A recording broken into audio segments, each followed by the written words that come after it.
আমাদের প্রিয় নবী হযরত মুহাম্মদ সাল্লাল্লাহু আলাইহি ওয়াসাল্লামের একজন কালো সাহাবী ছিল।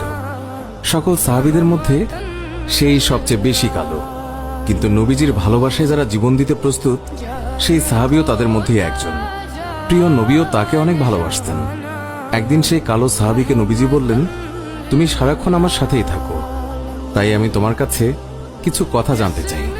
তখন সাহাবী নবীজির কাছে মাথা নিচু করে বলল, হুজুর, আমার জান হাজির আপনার জন্য, আপনি শুধু বলুন কি জানতে চান।